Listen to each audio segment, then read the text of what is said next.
Fast अंदाज। प्रधानमंत्री नरेंद्र मोदी ने देश में पर्याप्त मेडिकल ग्रेड ऑक्सीजन की आपूर्ति सुनिश्चित करने के लिए एक व्यापक समीक्षा बैठक की। मीटिंग में स्वास्थ्य, इस्पात, सड़क परिवहन आदि जैसे मंत्रालयों के इनपुट भी पीएम के साथ साझा किए गए। पीएम ने जोर देकर कहा कि मंत्रालयों और राज्य सरकारों के बीच तालमेल सुनिश्चित करना महत्वपूर्ण है। पीएम मोदी ने अधिक संक्रमित राज्य महाराष्ट्र, मध्य प्रदेश, गुजरात, दिल्ली, छत्तीसगढ़ समेत 12 राज्यों में आने वाले 15 दिनों में ऑक्सीजन की आपूर्ति की वर्तमान स्थिति और अनुमानित उपयोग की विस्तृत समीक्षा की। पीएम मोदी को बताया गया कि केंद्र और राज्य नियमित संपर्क में हैं। दिल्ली में कोरोना वायरस के बढ़ते मामलों के बीच केंद्रीय स्वास्थ्य मंत्री डॉक्टर हर्षवर्धन ने एम्स के ट्रॉमा सेंटर का दौरा किया और वहां स्वास्थ्य सुविधाओं का जायजा भी लिया। इस दौरान उनके साथ एम्स के निदेशक डॉक्टर रणदीप गुलेरिया भी मौजूद रहे। इस दौरान एम्स निदेशक ने बेड और ऑक्सीजन की मांग का प्रस्ताव भी रखा। स्वास्थ्य मंत्री डॉक्टर हर्षवर्धन ने कहा कि सरकार के पास किसी चीज की कोई कमी नहीं है, अनुभव भी पर्याप्त हो चुका है, सामान भी पर्याप्त है और टेस्टिंग की सुविधा भी पर्याप्त है। केंद्र सरकार के पास वेंटिलेटर है, लेकिन अभी कोई राज्य सरकार हमसे वेंटिलेटर नहीं मांग रही। विपक्ष की ओर से कोरोना को प्राकृतिक आपदा घोषित करने की मांग पर केंद्रीय मंत्री मुख्तार अब्बास नकवी ने पलटवार किया। नकवी ने कहा कि कुछ लोग महामारी के समाधान का हिस्सा बनने के बजाय पॉलिटिकल पॉल्यूशन का किस्सा बनते जा रहे हैं। राहुल गांधी और अन्य नेता कुछ भी बोलते हैं और इस तरह का भय और भ्रम फैलाएंगे तो यह आपके लिए भी ठीक नहीं है। बंगाल में चल रहे विधानसभा चुनाव के बीच कोरोना के बढ़ते प्रकोप के मद्देनजर चुनाव आयोग की तरफ से सर्वदलीय बैठक बुलाई गई, जिसमें सभी राजनीतिक दलों के नुमाइंदों ने अपने सुझाव रखे, जिस पर गौर करके आयोग फैसला लेगा। तृणमूल कांग्रेस ने राज्य के मुख्य चुनाव अधिकारी आरिज आफ्ताब से 5वें चरण का मतदान संपन्न होने के बाद शेष 3 चरणों को एक बार में कराने का प्रस्ताव रखा है। बंगाल विधानसभा चुनाव से जुड़ी कुछ अटकलों को चुनाव आयोग ने विराम लगा दिया है। चुनाव आयोग ने यह साफ किया है कि बंगाल विधानसभा चुनाव शेड्यूल के हिसाब से तय 8 चरणों में ही होगा। बाकी चरणों को मिलाकर एक साथ वोटिंग करवाने का कोई प्लान नहीं है। बता दें कि 5वें चरण का मतदान कल यानी कि 17 अप्रैल को होने वाला है। पश्चिम बंगाल की मुख्यमंत्री ममता बनर्जी ने नदिया में रैली को संबोधित करते हुए फिर बीजेपी पर जमकर बरसी। उन्होंने चुनाव आयोग से आग्रह किया कि कोविड-19 के प्रसार पर रोक लगाने के लिए बीजेपी को प्रचार की खातिर बाहर से लोगों के लाने पर रोक लगाई जाए। पश्चिम बंगाल के कृष्णानगर उत्तर में केंद्रीय गृह मंत्री अमित शाह ने रोड शो किया और बीजेपी प्रत्याशी के पक्ष में माहौल भी बनाया। गृह मंत्री ने वहां की जनता से बीजेपी के पक्ष में वोट करने की अपील की। इधर पश्चिम बंगाल के बर्धमान में गलसी में बीजेपी राष्ट्रीय अध्यक्ष जेपी नड्डा ने भी रोड शो किया। इस दौरान उन्होंने ममता बनर्जी पर जमकर हमला बोला। उन्होंने ममता और टीएमसी नेताओं को दलित विरोधी बताया। देश की राजधानी दिल्ली में चल रही भारतीय वायुसेना की कमांडर कॉन्फ्रेंस का आज दूसरा दिन है। इस कॉन्फ्रेंस में वायुसेना के बड़े अधिकारी शामिल हो रहे हैं। कॉन्फ्रेंस 17 अप्रैल तक चलेगा। बता दें कि कल रक्षा मंत्री राजनाथ सिंह ने भारतीय वायुसेना कमांडर कॉन्फ्रेंस का उद्घाटन किया था। अमेरिका की जो बाइडेन सरकार ने 10 रूसी राजनयिकों को निकाल दिया है। इसके साथ ही उन्होंने रूस के करीब 3 दर्जन लोगों और कंपनियों पर प्रतिबंध लगाने की घोषणा भी की है। रूस पर पिछले साल हुए अमेरिकी चुनाव में जबरदस्ती हस्तक्षेप करने का आरोप लगाया गया है। रूस पर आरोप है कि उसने अमेरिकी सरकार की गुप्त जानकारियां हासिल करने की कोशिश की। राजस्थान रॉयल्स ने सीजन में अपनी पहली जीत दर्ज कर ली है। आईपीएल के 7वें मैच में राजस्थान ने दिल्ली कैपिटल्स को 3 विकेट से हराया। टॉस हारकर पहले बल्लेबाजी करते हुए दिल्ली ने 8 विकेट गंवाकर 147 रन बनाए। जवाब में राजस्थान की टीम ने 7 विकेट गंवाकर 150 रन बनाते हुए मैच अपने नाम कर लिया। आईपीएल 2021 का 8वां मैच आज पंजाब और चेन्नई के बीच खेला जाएगा। मैच का शाम 7:30 बजे से शुरू होगा। दोनों टीमों के बीच ये मैच मुंबई के वानखेड़े स्टेडियम में खेला जाएगा। टीम इंडिया के कप्तान विराट कोहली को विजडन अलमैनाक के 2010 के दशक का सर्वश्रेष्ठ वनडे क्रिकेटर चुना गया है। पिछले दशक में उन्होंने वनडे क्रिकेट में 7.79 की औसत से 11,125 रन बनाए, जिसमें 42 शतक भी थे। 2008 में वनडे डेब्यू करने वाले कोहली 2011 वर्ल्ड कप और 2013 चैंपियंस ट्रॉफी विजेता टीम का हिस्सा थे।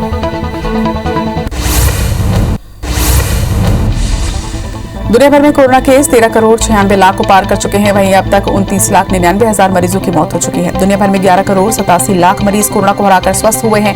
हालांकि दुनिया में 1 करोड़ 79 लाख एक्टिव मरीजों का इलाज इस वक्त जारी है। संक्रमण के मामले में अमेरिका के बाद भारत अब दूसरे नंबर पर पहुंच चुका है।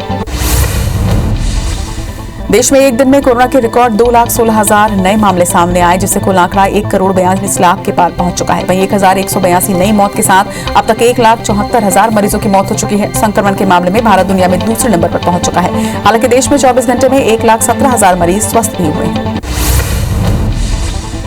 कोरोना वायरस के बढ़ते मामलों के बीच ताजमहल को 15 मई तक के लिए बंद कर दिया गया। आगरा के होटल और रेस्टोरेंट एसोसिएशन के अध्यक्ष ने इसका विरोध किया है। उन्होंने कहा कि आगरा में प्रत्यक्ष और अप्रत्यक्ष रूप से 10 लाख से ज्यादा लोग पर्यटन व्यवसाय से जुड़े हैं। इतनी जल्दी ताजमहल को बंद नहीं करना चाहिए था। देश भर में कोरोना का संक्रमण बढ़ता जा रहा है और इसी के बीच मजदूरों को भी रोजी रोटी की अब चिंता सताने लगी है, जिसकी वजह से मजदूर अपने गृहग्राम पलायन करने के लिए लगे हैं। दिल्ली के रेलवे और बस स्टेशनों में आज मजदूरों की भीड़ देखी।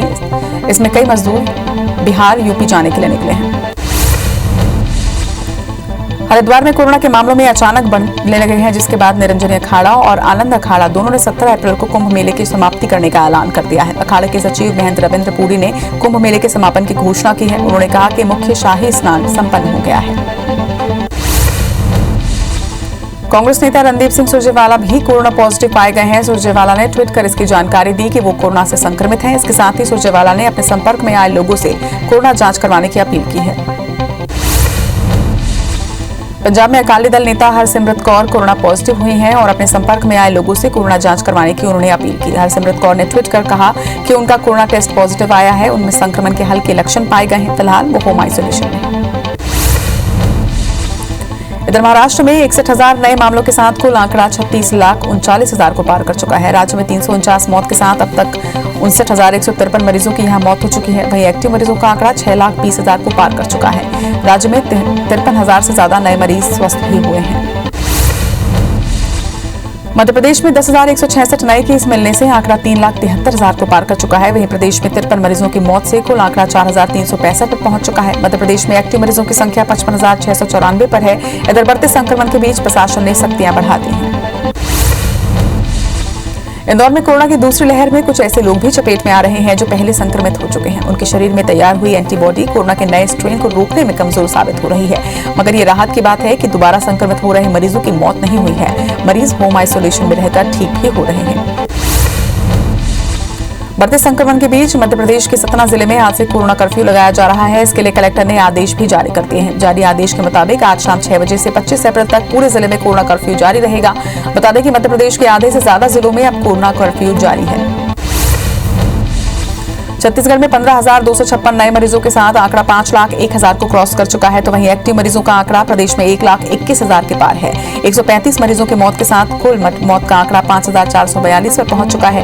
वहीं 9,643 मरीजों के डिस्चार्ज होने के साथ ठीक होने वालों का आंकड़ा 3,74,000 को पार कर चुका है। इधर रायपुर से सबसे ज्यादा 3,438 नए केस सामने आए हैं। रायपुर में निजी विमान से 2 लाख कोवैक्सीन की खेप पहुंची है। वहीं दोपहर को भी कोवैक्सीन की अगली खेप आ सकती है। बता दें कि मुख्यमंत्री भूपेश बघेल ने केंद्र सरकार से 1 हफ्ते की वैक्सीन का एडवांस डोज मांगा था, जिसके बाद केंद्र सरकार ने 2 लाख कोवैक्सीन की खेप भेजी है। धमतरी जिले में वैक्सीन खत्म होने की वजह से 2 दिन से वैक्सीनेशन का काम बंद है। टीकाकरण केंद्रों में ताला लटका हुआ है। वहीं स्वास्थ्य विभाग का कहना है कि शासन से जिले को वैक्सीन के 20,000 डोज मिले हैं, जिसका वितरण जल्द सभी टीकाकरण केंद्रों में किया जाएगा।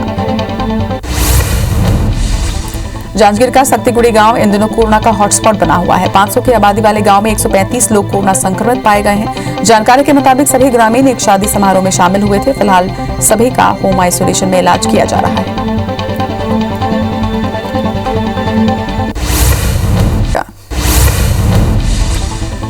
मध्य प्रदेश में कोरोना महामारी विकराल रूप धारण कर चुकी है। मेडिकल असुविधाओं के चलते लगातार मरीज मौत के मुंह में समा रहे हैं, जिसे लेकर शासन ने बड़ा फैसला लिया है। अब विधायक विकास कार्यों की राशि को कोरोना महामारी में खर्च कर सकेंगे।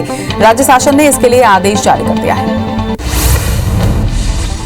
जबलपुर में कोरोना संक्रमण के चलते सांसद विवेक तनखा ने सेना की मदद से अस्थायी अस्पताल खोलने की मांग रखी है। इसके लिए उन्होंने सांसद निधि से 1 करोड़ रुपए की राशि देने की बात भी कही। उन्होंने कहा कि दिल्ली और रायपुर की तर्ज पर जबलपुर में भी सेना की मदद से अस्थायी अस्पताल खुलने चाहिए।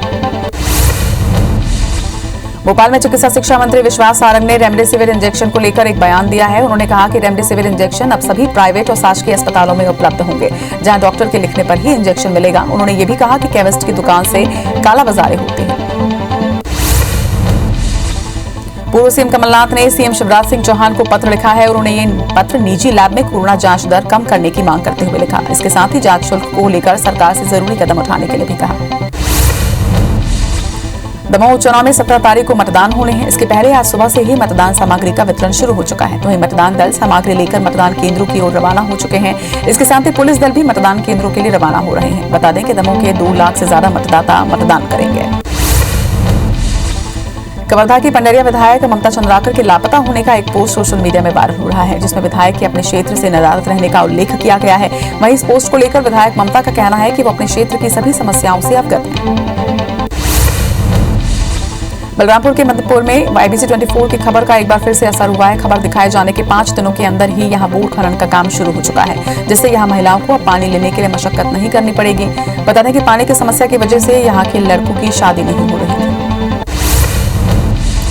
जशपुर के नीमगांव जलाशय में हर साल साइबेरिया से प्रवासी पक्षी आते हैं, लेकिन बीते कुछ सालों में इन पक्षियों के शिकार होने की वजह से यहां धीरे धीरे पक्षियों की संख्या अब कम होती जा रही है। फिर भी ये पक्षी नीमगांव जलाशय के साथ ही जशपुर शहर के तालाब में भी पहुंचने लगे हैं, जिस पर प्रशासन ने अब नीमगांव जलाशय को पक्षी विहार बनाने की योजना भी बनाई है।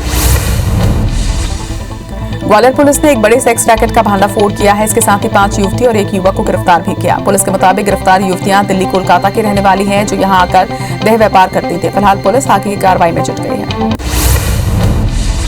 ग्वालियर में क्राइम ब्रांच की टीम ने इमली से लदे ट्रक से 30 किलो गांजा बरामद किया। पुलिस ने ड्राइवर समेत 3 लोगों को गिरफ्तार किया है। जब्त गांजे की कीमत 3 लाख रुपए के लगभग बताई जा रही है। आरोपी गांजा को इमली की बोरी के बीच छिपाकर गोराघाट दतिया से शहर लाया जा रहा था। दंतेवाड़ा में वन विभाग की टीम ने एक शिक्षक के घर से तेंदुए की खाल बरामद की है। इसके साथ ही खाल के 4 टुकड़े भी बरामद किए। मुखबिर की सूचना पर एसडीओ अशोक सोनवानी ने यह कार्रवाई की। फिलहाल आरोपी को गिरफ्तार कर लिया गया है। वहीं पूछताछ में उसने पूजा पाठ के लिए खाल का इस्तेमाल करने की बात कही।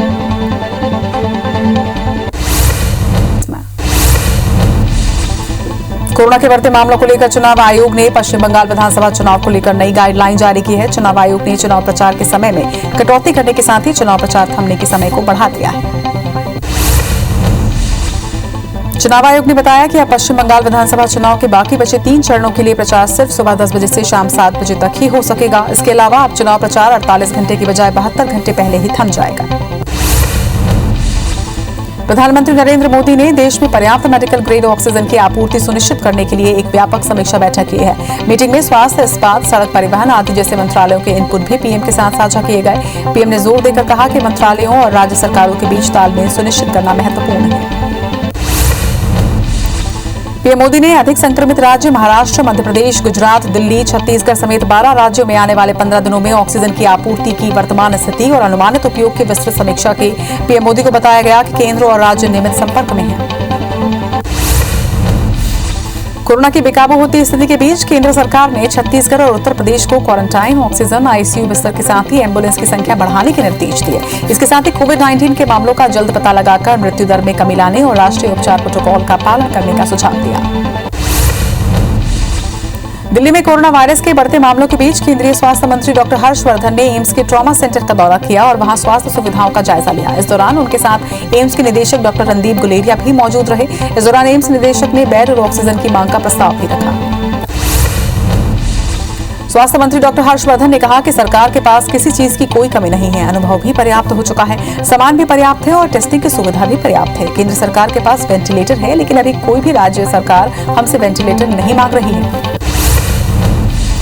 विपक्ष की ओर से कोरोना को प्राकृतिक आपदा घोषित करने की मांग पर केंद्रीय मंत्री मुख्तार अब्बास नकवी ने पलटवार किया। नकवी ने कहा कि कुछ लोग महामारी के समाधान का हिस्सा बनने के बजाय पॉलिटिकल पॉल्यूशन का किस्सा बनते जा रहे हैं। राहुल गांधी और अन्य नेता कुछ भी बोलते हैं, इस तरह का भय भ्रम फैलाएंगे तो ये आपके लिए भी ठीक नहीं है।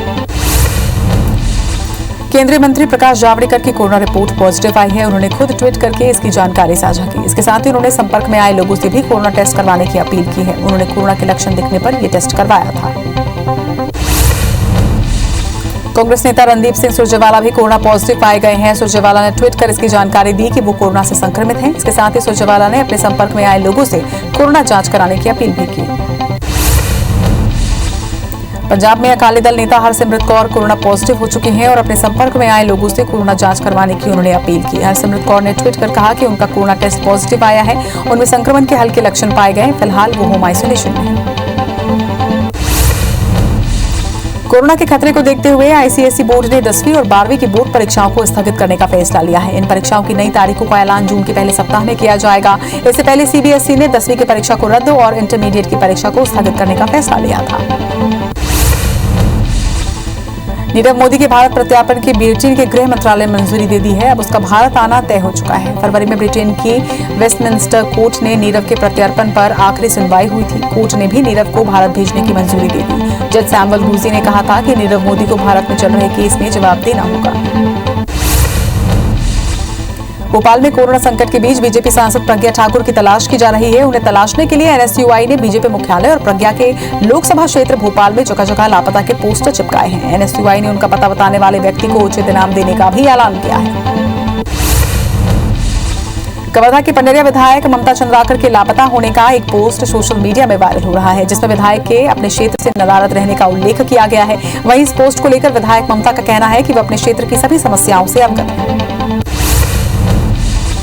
कोरोना मरीजों के इलाज में अव्यवस्थाओं पर अपनी ही सरकार को लगातार घेर रहे अजय विश्नोई ने अब सीएम शिवराज और वीडी शर्मा को खुला पत्र लिखा है। अजय विश्नोई ने अपने पत्र में लिखा कि जबलपुर के हर अस्पताल में बेड्स को लेकर मारामारी है, वहीं अस्पतालों में ऑक्सीजन की कमी है। पूर्व सीएम कमलनाथ ने सीएम शिवराज सिंह चौहान को पत्र लिखा है। उन्होंने ये पत्र निजी लैब में कोरोना जांच दर कम करने की मांग करते हुए लिखा। इसके साथ ही जांच शुल्क को लेकर सरकार से जरूरी कदम उठाने के लिए भी कहा। छत्तीसगढ़ बीजेपी के प्रदेश प्रभारी डी पुरंदेश्वरी ने आज पार्टी के प्रदेश पदाधिकारियों और कोर ग्रुप के सदस्यों की वर्चुअल बैठक ली। इस वर्चुअल बैठक में छत्तीसगढ़ में कोरोना की स्थिति को लेकर चिंता व्यक्त की गई। बैठक में फैसला हुआ कि विधायक अपने 1 माह का वेतन जिला सरकारी कोष में जमा करेंगे और अपने विधायक निधि से 25 लाख रुपए अपने विधानसभा क्षेत्र को देंगे। ग्वालियर की पूर्व विधानसभा से कांग्रेस विधायक सतीश सिकरवार ने कोरोना महामारी के लिए अपने निधि से 10 लाख रुपए दिए हैं। इसके साथ ही 1 लाख रुपए मदद अपने वेतन से सिविल सर्जन को दिया। सतीश सिकरवार ने ये राशि कोरोना मरीजों के इलाज के साथ साथ sanitiser, oxygen cylinder, remdesivir injection और दवाओं के लिए दिए हैं। ग्वालियर जिला प्रशासन ने सरकारी और निजी अस्पतालों की लिस्ट जारी की है। वहीं जब दक्षिण विधानसभा से विधायक प्रवीण पाठक ने मरीज के परिजन बनकर सरकारी सुपर स्पेशलिटी अस्पताल की नोडल ऑफिसर डॉक्टर नीलिमा को फोन किया तो सारे दावों की पोल खुल गई। डॉक्टर नीलिमा ने सरकारी अस्पताल में ऑक्सीजन वाले बेड को फुल बताया। मध्य प्रदेश में 1045 नए केस मिलने से आंकड़ा यहां 3,84,000 को पार कर चुका है। तो वहीं प्रदेश में 60 मरीजों की मौत के साथ कुल आंकड़ा 4,425 पर पहुंच गया है। मध्य प्रदेश में एक्टिव मरीजों की संख्या 59,183 पर पहुंच चुकी है। इधर बढ़ते संक्रमण के बीच प्रशासन ने सख्तियां बढ़ा दी हैं। पूरे प्रदेश में बेकाबू होते संक्रमण को देखते हुए अब टीकाकरण पर ही सरकार का जोर है। अधिकारियों को टारगेट्स दिए जा रहे हैं। वहीं नगर निगम भोपाल में जोनल अधिकारियों को कम से कम 200 लोगों के प्रतिदिन वैक्सीनेशन का लक्ष्य दिया गया है। इनमें 9 जोनल अधिकारियों का लक्ष्य पूरा नहीं करने पर नोटिस भी निगम ने थमाया। भोपाल के प्रभारी मंत्री विश्वास सारंग ने बताया कि वैक्सीनेशन ही फिलहाल संक्रमण से बचने का सबसे बड़ा हथियार है। लिहाजा अधिकारियों को टारगेट भी दिए गए हैं। ऐसे मामलों में अधिकारियों पर सख्ती जरूरी है। तय टारगेट को पूरा नहीं करने वाले अधिकारियों पर कार्रवाई भी की जाएगी। कोरोना संक्रमण ने भोपाल स्थित पुलिस मुख्यालय के साथ ईओडब्ल्यू लोकायुक्त मुख्यालय में भी दस्तक दे दी है। तीनों ही मुख्यालयों में आईपीएस अधिकारी कोरोना संक्रमित हो चुके हैं। वहीं लोकायुक्त मुख्यालय को 19 अप्रैल तक के लिए बंद कर दिया गया है। पुलिस मुख्यालय में कोरोना संक्रमित होने से मुख्यालय के अंदर हड़कंप का माहौल है। एमपी में कोरोना के बढ़ते संक्रमण की वजह से सरकारी स्कूलों में कक्षा 9वीं और 11वीं की मुख्य परीक्षाएं निरस्त कर दी गई हैं। स्कूल शिक्षा विभाग ने आदेश जारी कर दिया है, जिसमें ये कहा गया है कि रिवीजन टेस्ट और अर्धवार्षिक परीक्षा में से जिसमें बेहतर होंगे उनके आधार पर 30 अप्रैल को रिजल्ट घोषित किया जाएगा। बालाघाट में कोरोना संक्रमित मरीजों के उपचार के लिए मुलना स्टेडियम के कराटे प्रशिक्षण केंद्र में 45 बेड और बैडमिंटन हॉल में 35 बेड का कोविड अस्पताल तैयार किया गया। इन सभी 80 बेड में ऑटोमेटिक ऑक्सीजन तैयार करने वाली ऑक्सीजन कंसंट्रेटर मशीन भी लगाई गई है। कोरोना महामारी को इंदौर के निजी अस्पतालों ने कमाई का जरिया बना लिया है। अस्पतालों में रेमडेसिविर इंजेक्शन की कालाबाजारी की जा रही है। कई जगहों पर ओवर बिलिंग का मामला भी सामने आया है। वहीं कलेक्टर ने निजी अस्पतालों के प्रबंधकों की बैठक लेकर इनको फटकार लगाई। साथ ही 2 अस्पतालों के लाइसेंस स्थगित करने और 1 अस्पताल के कर्मचारी को पुलिस के हवाले कर दिया गया। IBC 24 से खास मुलाकात में मुख्यमंत्री भूपेश बघेल ने कहा कि छत्तीसगढ़ में संसाधनों की कोई कमी नहीं है। प्रदेश वैक्सीनेशन और टेस्टिंग में नंबर 1 पर है। उन्होंने बीजेपी पर अफवाह फैलाने का आरोप लगाया। उन्होंने ये भी कहा कि बीजेपी के नेता केवल अफवाह फैलाते हैं। दंतेवाड़ा जिले में वैक्सीनेशन का काम बंद है। जिले के 27 केंद्रों में से किसी भी केंद्र में वैक्सीनेशन नहीं हो रहा। दरअसल जिले में गुरुवार की दोपहर से ही वैक्सीनेशन खत्म हो चुकी है, जिसकी वजह से लोगों को मायूस होकर लौटना पड़ रहा है। बता दें कि अब तक जिले में करीब 60,000 लोगों को टीका लग चुका है। होशंगाबाद में नर्मदा नदी पर रेत उत्खनन को लेकर आरके ट्रांसपोर्ट कंपनी की गड़बड़ी सामने आई। कंपनी ने 1,20,000 घन मीटर के स्थान पर कई गुना अधिक भंडारण किया है। वहीं state environment impact assessment authority ने भी गलत अनुमति जारी की। मामले पर एनजीटी ने अथॉरिटी को नोटिस थमाया है। इसके अलावा पन्ना में केन नदी में नियम विरुद्ध किए जा रहे उत्खनन पर भी सुनवाई की। ग्वालियर में एक महिला के साथ गैंगरेप का मामला सामने आया, जहां 4 युवकों ने लिफ्ट देकर बंधक बनाया और उसके साथ गैंगरेप की वारदात को अंजाम दिया। महिला ने जब विरोध किया तो उसकी आंखों में मिर्ची झोंक दी गई। पुलिस ने मामले में तीनों आरोपियों को हिरासत में ले लिया है। ग्वालियर में क्राइम ब्रांच की टीम ने इमली से लदे ट्रक से 30 किलो गांजा बरामद किया। पुलिस ने ड्राइवर समेत 3 लोगों को गिरफ्तार किया है। जब्त गांजे की कीमत 3 लाख रुपए के लगभग बताई जा रही है। आरोपी गांजा को इमली की बोरी के बीच छिपाकर गोराघाट दतिया से शहर में लाया जा रहा था। रीवा की अमैया पुलिस ने ट्रक से 7 क्विंटल गांजे की खेप पकड़ी है। इसके साथ ही 7 आरोपियों को भी गिरफ्तार किया गया। गांजे की अनुमानित कीमत 70 लाख रुपए बताई जा रही है। आरोपियों ने नारियल के बोरों के बीच छुपाकर तस्करी कर रहे थे, लेकिन मुखबिर की सूचना पर पुलिस ने उन्हें धर दबोचा। रायगढ़ पुलिस की पहल से ठगी की रकम वापस हो सकी। ये रकम 4,69,000 रुपए की थी। राशि को साइबर सेल की तत्परता से पेटीएम के पेमेंट गेटवे से वापस लिया गया। दरअसल बीते साल सितंबर महीने में रिटायर्ड एएसआई फकीर चंद सरदार से ठगों ने झांसा देकर ठगी की थी। दंतेवाड़ा में वन विभाग की टीम ने एक शिक्षक के घर से तेंदुए की खाल बरामद की है। इसके साथ ही खाल के 4 टुकड़े भी बरामद किए। मुखबिर की सूचना पर एसडीओ अशोक सोनवानी ने यह कार्रवाई की। फिलहाल आरोपी को गिरफ्तार कर लिया गया है। वहीं पूछताछ में उसने पूजा पाठ के लिए खाल का इस्तेमाल करने की बात कही। कोरबा के लवली केयर स्कूल के पास एक गोदाम में भीषण आग लग गई। आग लगने की जानकारी मिलते ही आसपास के लोगों में अफरा तफरी मच गई। काफी मशक्कत के बाद आग पर काबू पाया गया। इस घटना से संचालक को लाखों का नुकसान हुआ है। वहीं गोदाम में टेंट और कैटरिंग के सामान रखे हुए थे। सिंगरौली के चितरंगी इलाके में आग लगने का सिलसिला रुकने का नाम नहीं ले रहा। बीते कुछ दिन पहले ही यहाँ के स्थानीय जंगलों में आग लग गई थी, जब बस्ती और रिहायशी इलाकों में आग लगी है, जिस पर काबू पाने की कोशिश जारी है। खजुराहो में NH 75 पर गड़ा तिरहाहा के पास तेज रफ्तार एक ट्रक ने बाइक को टक्कर मार दी, जिससे बाइक सवार व्यक्ति की मौत हो गई है, जबकि उसकी पत्नी को गंभीर हालत में अस्पताल में भर्ती करवाया गया। पति पत्नी के चित्रकूट से छतरपुर के सांदनी गांव जा रहे थे। फिलहाल पुलिस आगे की कार्रवाई में जुट गई है।